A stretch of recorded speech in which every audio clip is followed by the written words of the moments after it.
And hello, everyone. Welcome to the finale of Season 2 for Box Office Shuffle. It's episode 13 of our second season. This week we're talking Knives Out, directed by Rian Johnson. This came from my collection, because if you don't know what Box Office Shuffle is, it's where the three of the men you see on screen today bring their movie collections, we put them in a randomizer, and it spits out what we're going to talk about for our next episode. We watched my Blu-ray. We had some issues with it. Apparently Java had a bit of a fuck up, and VLC doesn't like this movie, so I had to do a different version of the movie, about 2/3 of the way through. I'm one of your hosts, Thomas, aka Mr. Warburg. Alongside me, as always, is Chris, aka Gamma Caruchador. Hey, oh. And joining us is Joe, aka Joe. Hey. So as I said, we watched Knives Out. It was released November 27th, 2019. Of course, directed by Rian Johnson. Had a runtime of a little over 2 hours. It's a 130-minute movie. Budget was $440 million. Sorry, not 400. $40 million. And a box office of about 313. Has it at 312.9. And then obviously you throw in some physical media money on top of that. So definitely made its money back, which is why Netflix picked up the next two sequels from Rian Johnson, starring Daniel Craig, continuing the Benoit Blanc character. So you guys, Chris had seen it, I had seen it. Obviously, it's from my collection. I generally don't buy movies I haven't watched, generally. But Joe, you hadn't seen this before. Yeah. First time watching it, and damn. Honestly, I'll get into like a little bit. I quite enjoyed it, I will say. Yeah. For first time watching, and first time, I don't know, something about murder mystery movies I quite enjoy, I found out after watching this. I was like, damn, okay. Yeah. Just tickles something within me. It's a really good movie. Like, it's one of my favorite, kind of in that whodunit kind of vibe. There was a bit, kind of a mini renaissance as this was coming out, with a couple Agatha Christie adaptations, with Murder on the Orient Express and then Death on the Nile.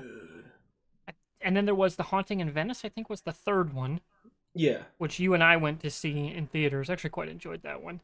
More than Death on the Nile, at least. Maybe because it didn't have Gal Gadot in it, but that's a different conversation. But for Knives Out, the Benoit Blanc character that I mentioned earlier is played by Daniel Craig. We also have Chris Evans in the cast, Ana de Armas, Jamie Lee Curtis, Michael Shannon, Don Johnson, Toni Collette, Christopher Plummer, and others. But those are the big names people would probably know. Of note, this is one of Christopher Plummer's last film roles before his death in 2021.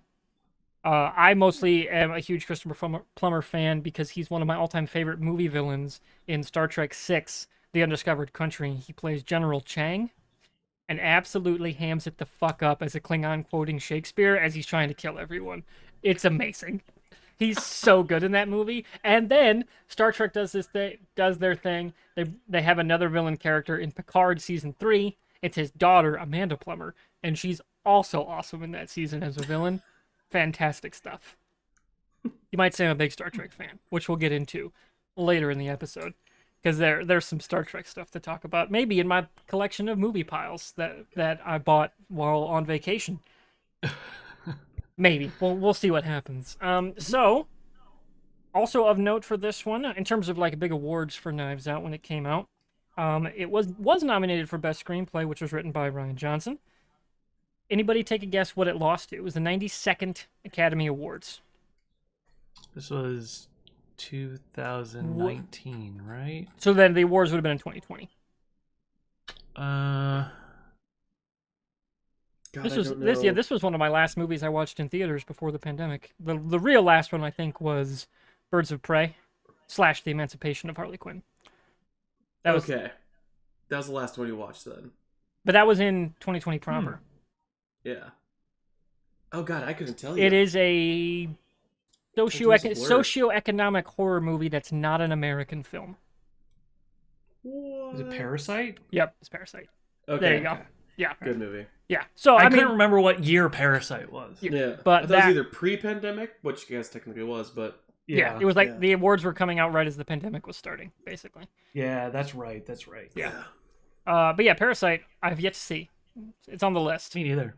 Yeah. That would be a movie I would buy sight unseen to watch it. Like, there are movies like that I have never seen. There's a few in my collection that I've never seen.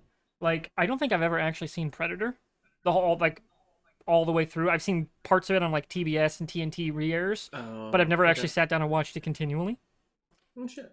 But I loved Predators and Price. I'm like, I'll buy Predator, right? Like Yeah. that's a rare thing for me though, to buy a movie sight unseen. So back to this Knives Out though. Obviously, Joe, do you want to talk any more about your thoughts on the film, or should I get into a couple more little anecdotes? A couple more anecdotes onto it.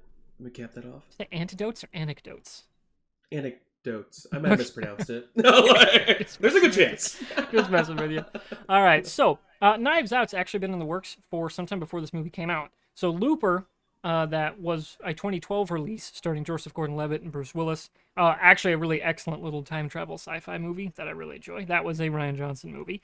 He was initially trying to make this movie his next project before he got the call to do Last Jedi. And then after Last Jedi came out and all the, tumultuous nature of the reviews and the reception is when he actually sat down to get this movie put together. Though he'd been kicking around the idea. One note I saw since like 2005, he's been kicking around the Knives Out concept. Didn't have the name for it, but that was the general whodunit concept he'd been trying to figure out since 2005, because he's a big mystery fan. Huge inspirations from Agatha Christie, who we mentioned earlier, for having some recent big name film adaptations, as well as he's a huge Columbo fan, which is why he ended up making Poker Face, which is on Peacock. My mom loves that show. I was like, you might like it. She likes those Murder of the Week mystery shows, and she absolutely fell in love with the character of that Natasha Lyonne plays, and has been asking me for weeks, like, when's it coming back for season 3, if they're gonna do it. She fell in love with it. And I would love to see him do a Columbo series too, like just make a whodunit verse by Rian Johnson. I think that'd be so cool. Oh yeah. And then you get Mark Ruffalo to show up in Poker Face as Columbo. I think that'd be awesome. Go for it, NBC. Let's have some fun. Let's just do some crazy shit with old IPs. So that was the big thing with Rian Johnson. Is it's been a long gestating project that he's been just tinkering with over the years, and they actually got together on their casting like within 6 weeks before they shot the film. It was like, it seemed reading, I was like, damn, this came together really, really quickly, because they were just trying to find who was available and who could be big enough names to bring a draw that could play kind of an over-exaggerated characters but not unbelievable characters. And they settled on casting Daniel Craig, who I believe initially turned them down, and then read the full script and was like, oh, I can actually do something with this. And that was one of the few casting decisions that Rian Johnson initially went for himself. Generally, they had a whole casting team going through it, of course. Chris Evans signed on to play the role against type coming off the MCU. He was initially going to step away from acting, but because they were shooting in Massachusetts, which is where he lives, he decided to do it. And then him and Ana de Armas would have an Apple movie, I think it was Ghosted, that came out a couple years ago now, where she plays a spy and he's a regular nobody, and they have a turn there. Jamie Lee Curtis, Michael Shannon, and then Toni Collette, Don Johnson, and Christopher Plummer, like I mentioned. I had a story. I had an anecdote written down. Which one was it? Oh, Johnson wanted to cast a lesser-known actor for the lead female character, Cabrera, played by Ana de Armas. And initially, he actually was looking for Ana de Armas, and then maybe decided she was almost too pretty for the role. But then once she started doing some testing, decided that I believe he said, and I quote, she's got a little bit of Audrey Hepburn where you just see her eyes and you're like, I'm on her side. And you need that for this character arc to make sense and the movie to revolve around her. You need someone you can really buy in on from the jump, which in retrospect was a very good decision. And he had only really seen her in Blade Runner 2049. She plays the AI character that's the potential love interest for our replicant lead in Ryan Gosling. Oh, shit. And that's initially why she was on his radar. That's mostly all I got for this movie in terms of anecdotes and stuff, because we got a lot more to get to in the episode. We're going to keep this part brief. Yeah. And we're not going to spoil the plot too much, because it's a whodunit. If you hadn't seen it like Joey, going through the who is or is not the bad guy, the various different bits of the story, would be a little spoilery, and it's definitely a movie I would absolutely recommend everyone watch because it's really accessible, easy to get into, fairly easy to follow, even though there's a lot of twists and turns. Really well shot, really well acted. It's one of my favorite movies of that year for sure, and definitely in recent like history in terms of throwing aside like you got your superhero movies and then you got all your other movies. Knives Out's it's up there. It's one of my favorites in recent memory. So, anybody else got anything to say on Knives Out?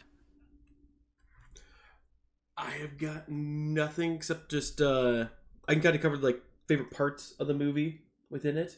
You want me to do that? Go for it. I really like the part where was it Daniel Craig? He's kind of in the background of the interviews, and he's kind of plays one key randomly, and I kind of love the way they introduced him that way with all the interviews and stuff. Like, they introduced all the characters. Actually, I thought was actually quite good in the beginning half. Yeah, Like when we weren't having two-sided. when we weren't having my Blu-ray play scenes out of order. It was funny because how many times did we go upstairs to the top part? Of the building we or saw whatever? that scene 3 times. So for context for the audience, Yes. had been playing all my Blu-rays just through VLC, and for some reason this is the only one it's ever happened to, and it's a known thing on the MKV forums that I found that this movie has a big issue with Java runtime environments and will play scenes out of order. Weird. It will not pick the main track. It will try to compile a playlist of scenes, and it does them out of order. Jesus, okay. Yeah. I Wow, really that loved is that weird. one scene. Yeah, it It's just like, kept can bringing you- it up, and then it skipped Yeah. forward at one point and came back to where it was supposed Yeah. to be. It ruined a twist for people in our Discord call that had never seen this movie. I was not happy. I didn't understand it. It just fucking jumped out and I was like, what? I tried to stop it as fast as I could. Yeah. And then I realized, and Chris, you may, if you have the same player, if you still have the disc it came with, you can install Power DVD 18 for free, and you have a full license, which is fantastic, because it actually will play everything as though it is it'll play it as it is a player, so you get your menus, you get everything, and you don't have to worry about Java shit. Okay. It just works. Yeah. Oh yeah, that's how I do it. Yeah, Like, I didn't it's install in it. VLC, but it becomes up as a DVD player. Mine won't Like work the anymore. menus. It broke somehow, so I use Power DVD interesting. 18 now, and it worked. Oh. It worked flawlessly. Interesting. Huh. Okay. I guess I'm not using VLC anymore. Yeah. Yeah. So Weird. yeah, I don't know what I did to break my VLC, but I broke it. It's unfixable. So Joey, back to you. Sorry. Good one.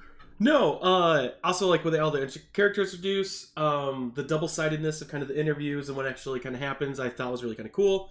And Chris Evans saying "bitch" was really cool. I like that also. The eat shit moment. Shit. The eat shit, yeah. Definitely you eat eat shit. shit. You eat shit. Definitely eat shit. Yeah. I was like, oh, And he's then- swearing. I don't know if you heard it, but one of my favorite lines of the movie is Michael Shannon, like, as you're panning out, it's just like him saying one line in the background responding. He's like, I will not even a single iota of shit. Oh, shit, I yes. was like, I that's was great. just- That's fantastic. There's so many great little one-liners in this moment. And Joey, but to your point, the piano's not random. He's playing it. Serves 2 things. Yeah. Number 1, when you go back and you're scrubbing your footage, having a single keyframe of like an audio spike that you can go back to for quick answers is fantastic, right? So it serves kind of as a keyframe marker okay. for them, like in practice, like in the real world, And the recording. like Okay. audio engineering. But also, it's a cue for the detective to ask the exact same question: what time did everybody arrive? Okay. Yeah. Oh. Yeah, I that's picked it up, but that actually makes a lot of fucking sense. and it Yeah. just kind of it refocuses the conversation to what like the questions they need answered. Yeah, so not random. What else you got though? Anything else? That's kind of like, well, I'll just leave it there because, yeah, for now. Yeah. Enjoy the hell out of that. Some great meme moments from this movie though. Like there's some great YouTube channels that will clip out scenes and put them on green screen so you can use them in various different contexts. And it makes no sense. Compels me though. It's just a fantastic. There's so many things with Daniel Craig's Southern drawl detective Benoit Blanc, the donut hole inside a donut's hole. Donut hole. Yeah. That whole conversation where he's just like talking to himself into a window inside someone's car. Oh is my god, phenomenal. Him doing the Nazi child masturbating in the bathroom. yeah. Jerking off to dead deer. I was like, what the Fucking shit. So good, dude. So good. That character is amazing, shit? and you absolutely see why they're doing sequels just with that character. Because it's so fucking good. Oh, it's fantastic. God damn it. So, Chris, what do you got? I mean, it's definitely a good movie.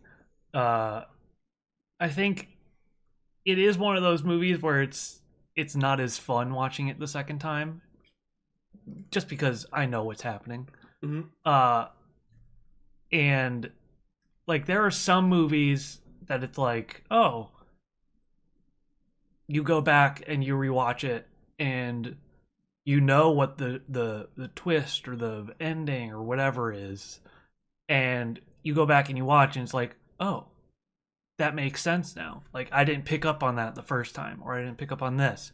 In this movie, like it's a murder mystery, so at the end they go through what happened, and going back and watching it, it's like, oh, but they've already told me all of this stuff, so now I'm noticing it again, but not for the first time, kind of thing. So it wasn't as enjoyable the second time, in my opinion, but still a good movie. I like the performances, I like the humor, I like the premise of it all, for sure. So for me, there's a couple things. Number one, I hadn't seen this in years. Like, I don't think I've seen this since... Remember we did a movie night before Glass Onion dropped, which I think was 21, I want to say. That was like Christmas 2021-ish.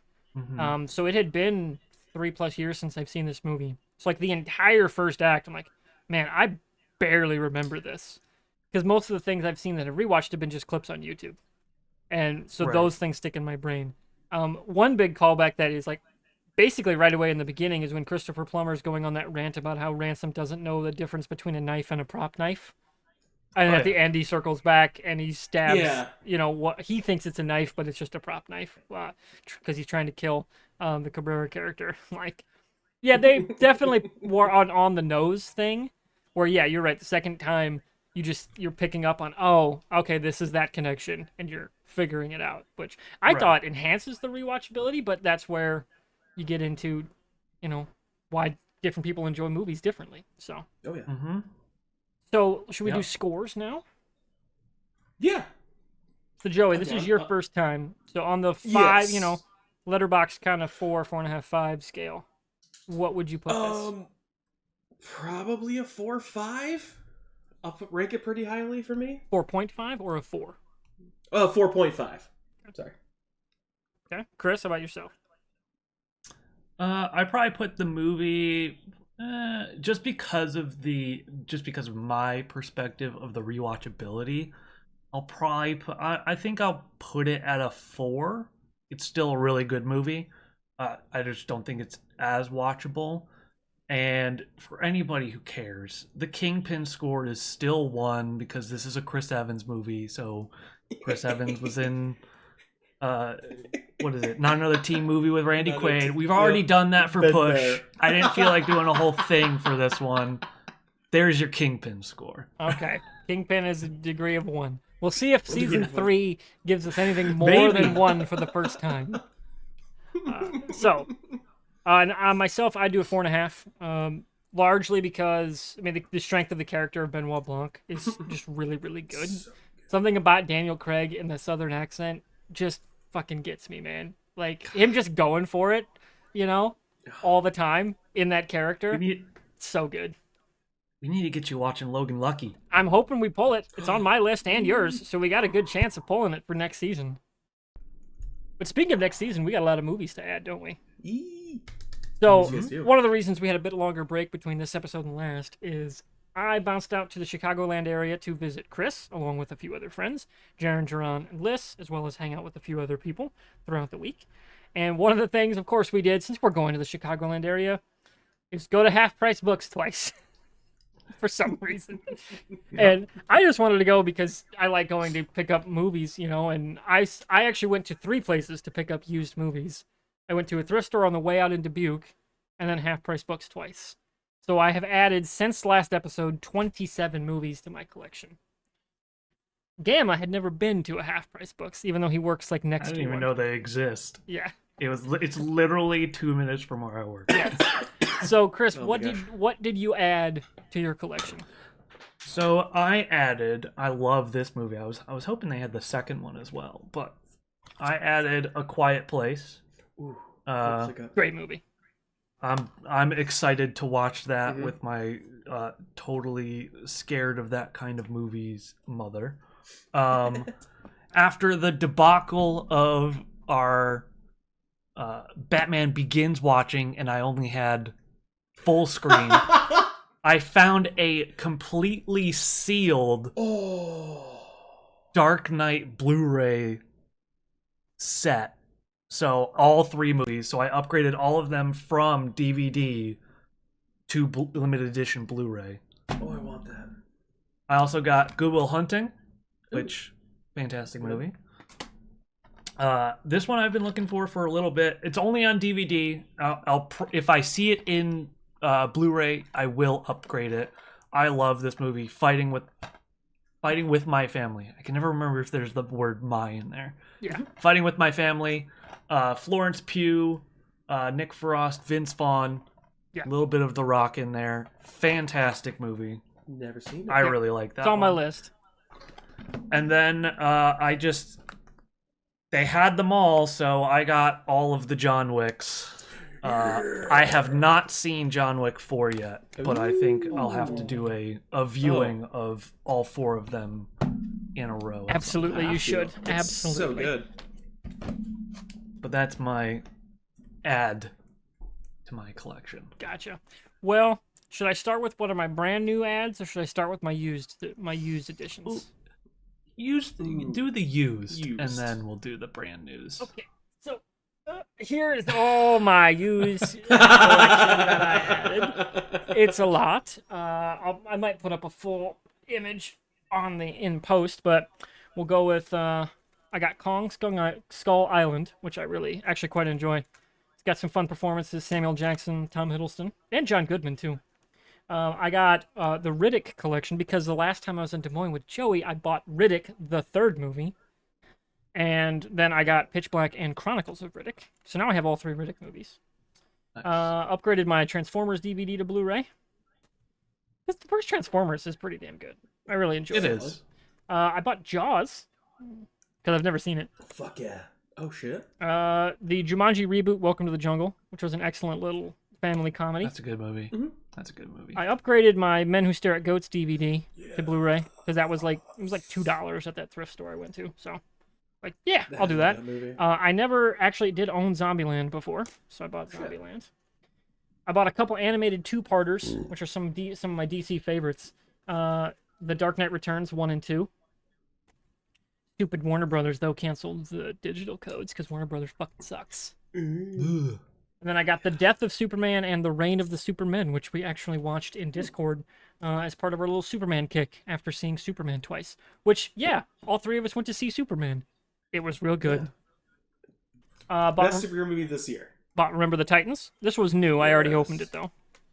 I bought 12 Monkeys, the original 90s movie, because I love 12 Monkeys, the show. Also bought the 90s Stargate film, which spawned one of my favorite TV franchises of all time, Stargate. And then, because I can't believe they had it, I bought the Blu-ray of Stranger Things Season 1 that they put in that VHS collection. Which That box looks so good, Tom. it's a really cool piece to have. And I love Season 1 just as a standalone. Season 1 Stranger Things is fucking fantastic. Yeah. It's one of my favorite single seasons of TV of all time. Alright, so that's just the used. Alright, so I'll save one for last on my new collection. So and these are the new I bought from roughly around Prime Day from various different retailers. Not all through Prime. Some I bought on Groove as in their competition for Prime Day. Mitchell's versus the Machines, which is an absolutely fantastic animated movie. Yeah. Never seen that one. You've never seen Mitchell's?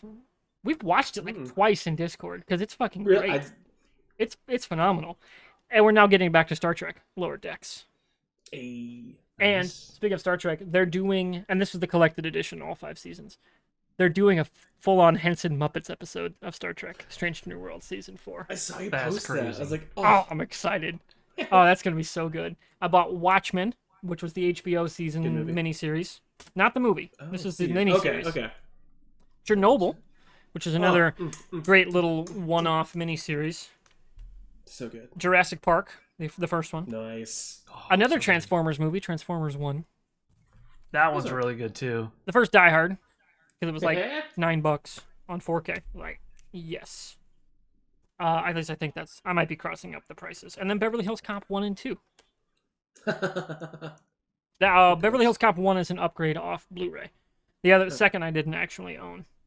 And then I got 2 more movies because some sales that I missed were over the weekend, and they showed up over this past weekend. And they showed up Friday. The Prince of Egypt, which I was initially thinking okay. about buying on Blu-ray Yeah. the last time I watched it, about probably 5 years ago. But I was reading reviews. The Blu-ray sucks. Everyone's like, "Don't buy it. really? It's an absolute atrocious copy. Like, it's super blurry, out of focus. Like, it's just one of the worst transfers of their animated era movies that they did. But the 4K is fantastic. So I bought that. And then I bought Shrek. Hell yeah. Hell yeah. Yeah, this was the 20th anniversary good one. edition. So, and then I was in Dollar General yesterday, and this is not the first time I have seen something from Rooster Teeth in their collection. Joey knows I've seen a couple Red vs. Blue seasons. I think Warner Brothers probably sold Rooster Teeth's catalog to some wholesalers that supply Dollar General and their movie stuff. I bought Bloodfest for $4.95.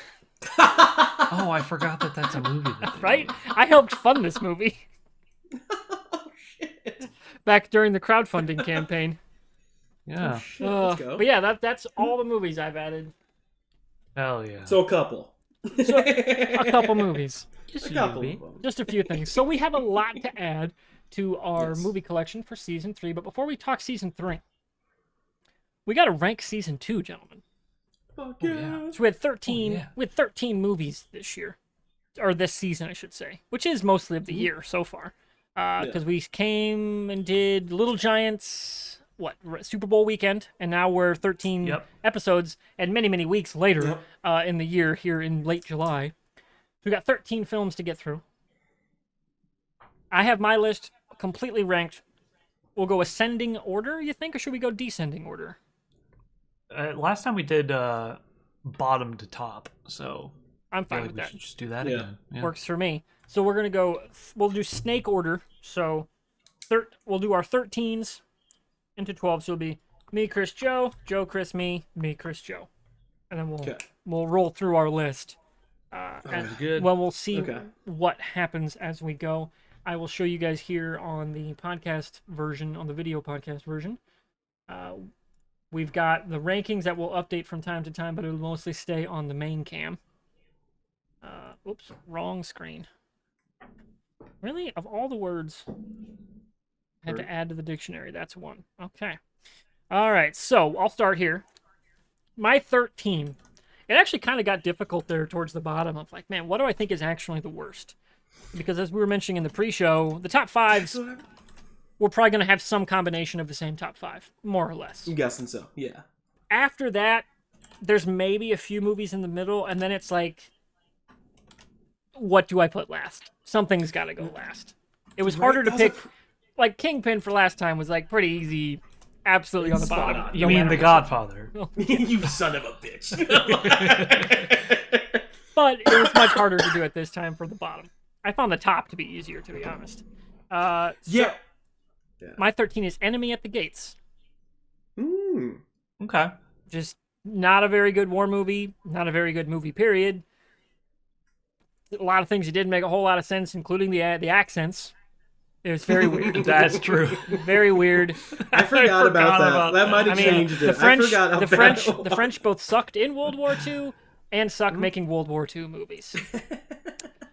Joey, actually, we'll go Chris. What do you got? So my bottom 2 are gonna be kind of cop-outs almost, because I didn't really watch them. I wonder what those could be. Mm. But the one that I watched the least was World War Z. So Fair. I have World War Z as my bottom most. Okay, and Joe? So, my bottom 4 can go any which way depending on what I'm feeling. My bottom 1 is City Slickers. You... Oh my god. Revenge for the Godfather. Yeah. All right. And You shouldn't have betrayed the family. Shouldn't have betrayed the family, Chris. Well, you didn't like you didn't like the baseball guy. The guy's talking about baseball and pushing a cow, giving birth to a cow. Norman brings it back somehow. I don't know. And then number 12 would have to be Little Giants for me. How fucking dare you? Oh wow, that low? I honestly look at the list that we Interesting. watched this season, and I'm really happy with this combination of movies. Because honestly, they're, to me, We did have a pretty rewatchable. good season. This is a good season. So it's not like this is a bad season. No, Yeah. this is kind of to me, it was semi hard hitters, I'd say. Yeah. Fair. Huh? Chris, what's your 12? My 12 is the other zombie movie, 28 Days Later. I was actually able to pay attention a little bit in that movie, but not a whole lot, though. And then my 12 would be our other World War II movie, Heart's War. Okay. Yep. Okay. And again, it's Very very interesting. tight on my bottom 4. Same. My bottom 4 can literally just be slopped or Yeah. crisscrossed. Yeah. That's essentially my bottom 3 once we get away from the zombie. Yeah. Like, I could swap these all, and it'd be understandable to me. Gotcha. And then my number 11 is our first repeat, World War Z. Okay.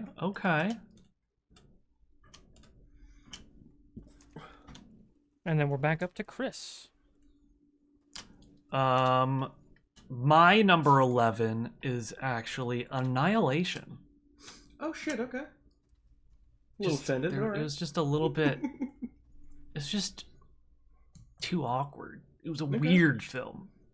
Wouldn't say like all of the ones 11 through 9 I could all have put in any of those positions. 8 and above, I would 100% watch every single one of those again. Okay. 9 through 11, it's like I'll watch it if other people want to watch it, but I'm not going to go out of my way to do it. So my number 11 is Heart's War. okay. Yeah. Understandable. Yeah. Yep. And you're also number 10, though. It's Snake Oh yeah, Order. number 10. Snake Sorry. Order. that's right, Snake that's Order. right. Yeah, my bad. My number 10 is Enemy at the Gates. And it's You just giving that a there's point for how Ron Perlman dies? That yeah, epic green fucker screen just jumps fail. and BAM! Yeah, he's just turning no. and spinning in slow-mo on a green screen. Yeah, it's a little obvious. No, there's a scene in it where, oh man, the two guys are kind of talking, kind of when they're trying to shoot the enemy, the Nazi sniper, where they're both kind of like talking to each other, and for some reason that scene sticks with me, and I want to recreate that scene in a diorama. So that's why it's kind of higher ranked than Heart's War, but. Do That's some the only reason mini- why. Joey's mini showing work on that? he's showing Hell his yeah. real nerdy shit right there. Yeah. Oh, Oh, no, 100%. Like, I look at that scene, I'm like, I want to recreate that so bad because that scene just like fucking stuck with me.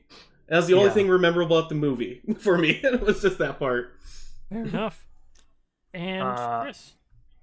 I also had Enemy at the Gates at number 10. Ooh. So finally, me and Joey connect on something. All right, and then my 10, obviously I've already said Enemy at the Gates, so we can't have a clean sweep at 10. I put Annihilation. Oh. Yep. Okay.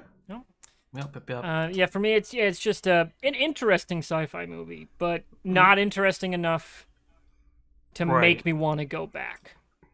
Like, Okay. for example, like the concepts in it are cool, but like I keep going back to like a weird, fluky sci-fi 90s movies, like 12 Monkeys, like Stargate. Like, there's something there for me. Annihilation doesn't quite scratch that itch, even though it's a gorgeous Like- movie. Like it suffers from the opposite end of what Knives Out did for me, where like Knives Out, it had a great mystery at the end. It told you what the mystery was, and it gave you like all of the details. And then going back and rewatching it, like I saw all those details again. I didn't learn anything new so much to say. Annihilation, it gives you a mystery. It doesn't tell you the answer to that mystery. So then going back and rewatching it, is it going to do anything for like learning more stuff about the movie and the plot and everything? It's just that's why it's down this far, in my opinion. Yeah. Then my number 9, and this is where we're getting into the enjoyable enough, but like I'm not gonna go out of my way to, like what Chris was saying about if other people are watching it, I'm down. And I'll put number 9, City Slickers. I knew that was coming. Okay. Yep. No, I didn't hate it. I'm just glad people watch the movie. I think it's a good movie. I enjoyed it. Hey, man. I love Billy Crystal. We've all got our different preferences. Yeah. Yep. So, Chris, what do you got at number 9? So my number 9, this will get a movie off of the list, and we won't have to hear about it again. It's Heart's War. War movies just don't do it for me. But again, 9 through 11 all could have been flip-flopped around for me. It's just, like I said, before we started shooting this episode, last night I made this list, and it was just spur of the moment. What are you putting in this spot? That's how I was throwing everything down. So, all right. So my number 10 is Push. Ooh. Yeah. And then, so my number 9 might be controversial. Toy Story 3. At 9. At 9, We watched 8 better movies than Toy Story 3? Wow. That's crazy. I mean, even for Joey, that's kind of nuts. It was just where it kind of fit in when I was making the list this morning. I was just like, I think that fits. I mean, I know we were just saying everyone's got their different tastes, but I mean, come on, dude. You're saying my taste is bad? You're kind of using that as a shield here a little bit. 100%. Not trying to get criticized, but no. I also put Push in this range. Push is now number 8 for me. Wait, Joey, and like I said, did we say your 8? His 8 was Toy Story. Toy Story. Wait, what was your 9? Push. Push. Oh, I'm off on. Oh, I missed your enemy. Sorry, I have a written list and a paper and a word list. I got screwed up. Gotcha. Yeah, we're in the territory of I would definitely. What did you say watch for 8? These again, Chris? Push. Okay, gotcha. And then for my 8, I went with Little Giants. Fun little 90s comedy. Same thing with like City Slickers. Of like, I'd go back and watch this, you know, like for an event like we did for the Super Bowl. Like if we're watching like a football movie, I'll watch this. Absolutely, fun time. So that's where I stuck it at number 8. And then number 7 for me is Push. So we're all generally in the same area on that one. Okay.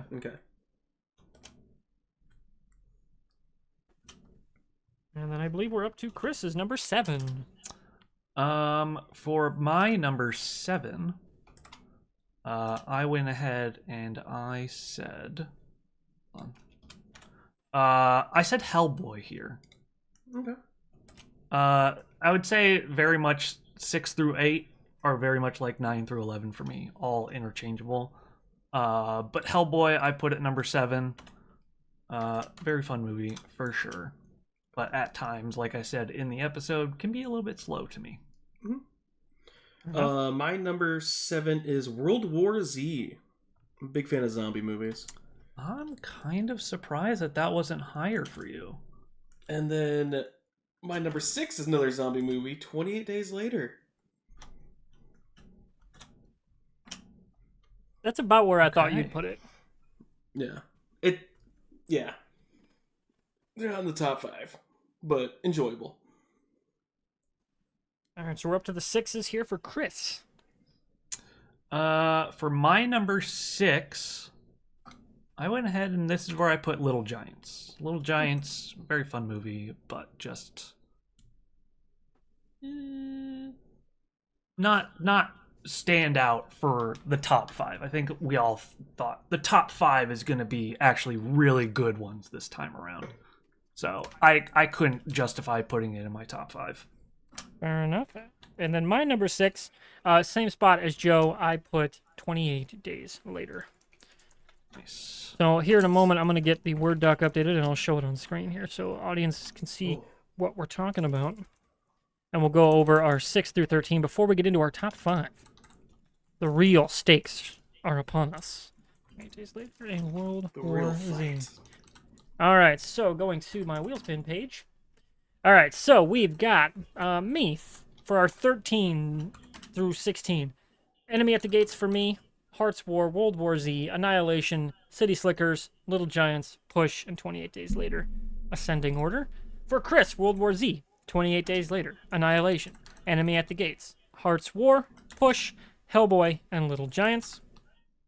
Joe has City Slickers, Little Giants, Hearts War, Enemy at the Gates, Push, Toy Story 3, World War Z, and 28 Days Later.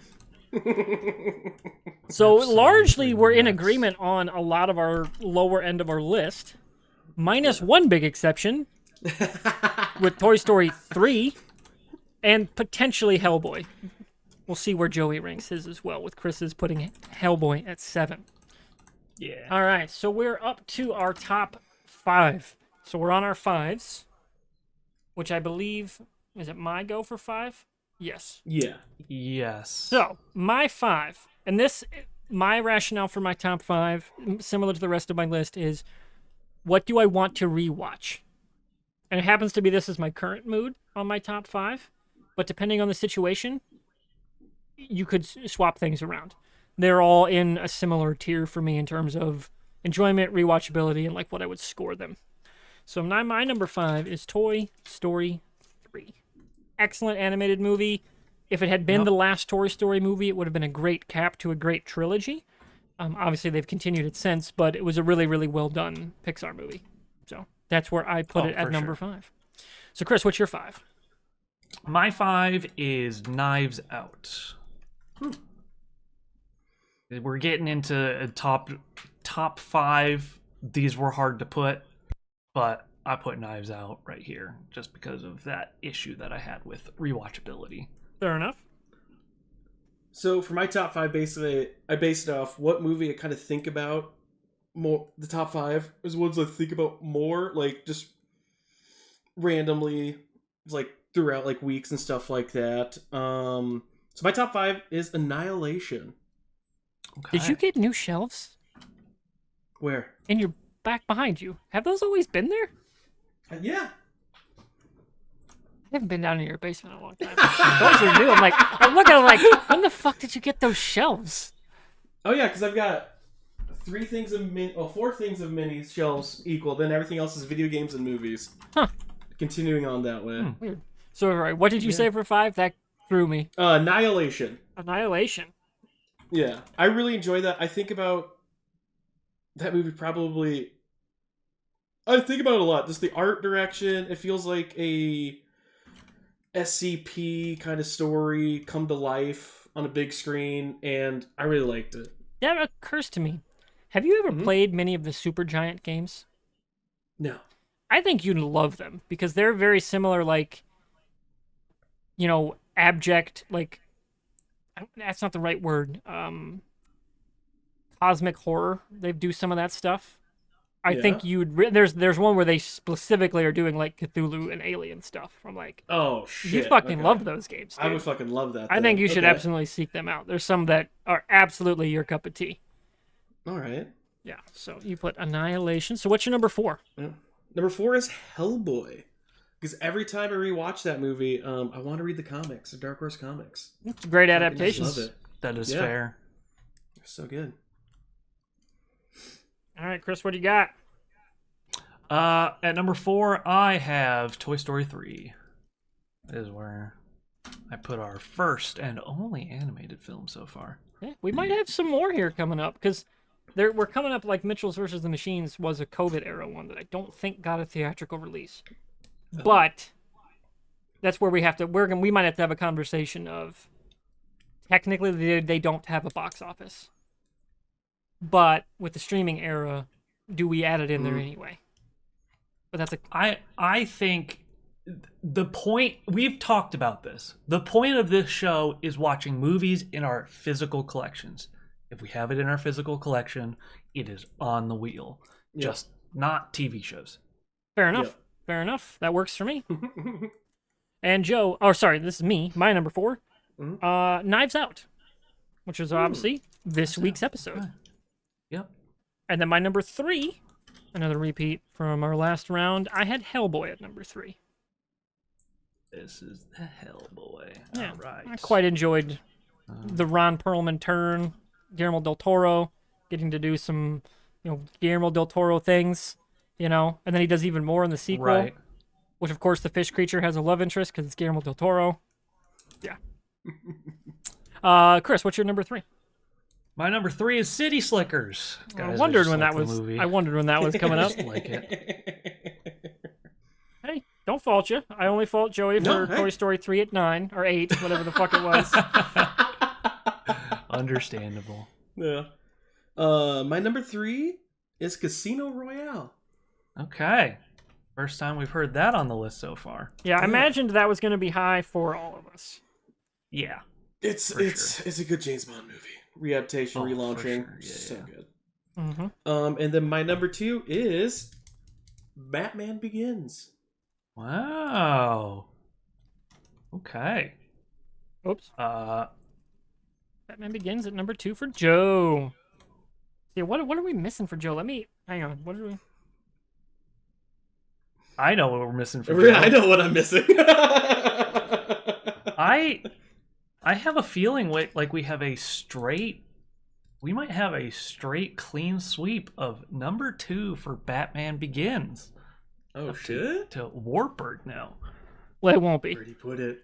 You have Fucker! Casino Royale too? I do. Okay. That's Yeah. understandable. I had Okay. Casino Royale at 2, and then for me, since I spoiled it, Batman Begins is at 1. Those are both like coin flip. 1 and 2 is a straight up coin flip because they're of the same era. They're rebooting iconic franchises. They're both incredibly well directed, well acted. The score's awesome on all of them. I think it's better for Batman Begins than Casino Royale, and that's what broke the tie for me. Is just like, man, that Dark Knight trilogy is just so Right. damn good, and obviously Dark Knight Rises is not as high, but it's still phenomenal. It's still a really goddamn good Batman movie. And Casino Royale, that era of Bond has hits and misses. I was like, Yeah. I'll give the nod to Batman Yeah. Begins. But other than that, as each individual standalone films, I mean, they're on the same level for me. Those are the two that stand apart from everything for me right now Okay. of what I could watch on a dime. Yeah. So, Chris, what's your number 1? So my number 1 is Casino Royale. Yeah. Nice. I mean- Respect. It's a good movie. And then my number 1 is Knives Out. I Okay. enjoyed it quite a bit. I wonder how much of that I was is the fully wrapped in. how much of that is the recency bias of it's your first time. I wonder if It that's honestly it could be. Yeah, It- because of that first because- time, it's a great whodunit mystery the first time through. Fuck yeah. It's really it got well me done. obsessed because I immediately when I was like, I need to find another one, and you guys said Glass Onion, went and watched that again, basically right after we got on watching Knives Out. And I will say Knives Out is a lot better than Glass Onion. Yes, I agree. Yeah. I'm hoping Wake Up Dead Man is on that level. That's the next one. Okay. So that's our list, excited. as you can see here on the Yeah. screen. Generally, the top 5's pretty similar, as is our bottom section. So, with a few exceptions here and there, Batman Begins, Casino Royale, near the very top of pretty much everyone's lists. I think those two stand out as maybe the best movies we watched this season in terms of our enjoyment. Yeah. Even though I think Toy Story you 3 would- cinematically is on that level. If you would like, I actually scored everybody's like if you put it at 13 it got 1, if you put it at 1 it got 13, and I've added all up the scores. So this is our box office shuffle 13 to 1. Okay. So at 13 we had Enemy at the Gates. Hey, do you have a screen? Which is Did you understandable. do it on computer or did you do it on paper? I have it on my computer. I can send you a screen grab. Yeah, of it. send me that quick. Here, I'll zoom in so it's a little bit bigger. That, or if you just send it in Discord, I can open it up on this screen. If you just snip it or something. Yeah. Yeah. Go ahead and do that. I did not know we were doing this. Peek behind the curtain. This I was just not planned. decided to do it right at the. So I have my list on the left, and then you can see that there's a like numbers in parentheses. That's their scores, and then on the right is our box office shuffle actual scores. Now, 2 of them were tied. We had Annihilation and Little Giants both at 16. So I just arbitrarily put them. They're essentially tied for 9th. And then we also had 28 Days Later and Push tied at 18. So tied for 6th. Okay. But in that case, I do think that Push beats out 28 Days Later because it was generally higher up on it. It was 5, 6, 7 instead of 2, 8, 8. So, but it's essentially just tied. Yeah. Okay. So our points altogether, our number 5 is Knives Out. Wait. Our number 5. So on the right side is box office shuffles.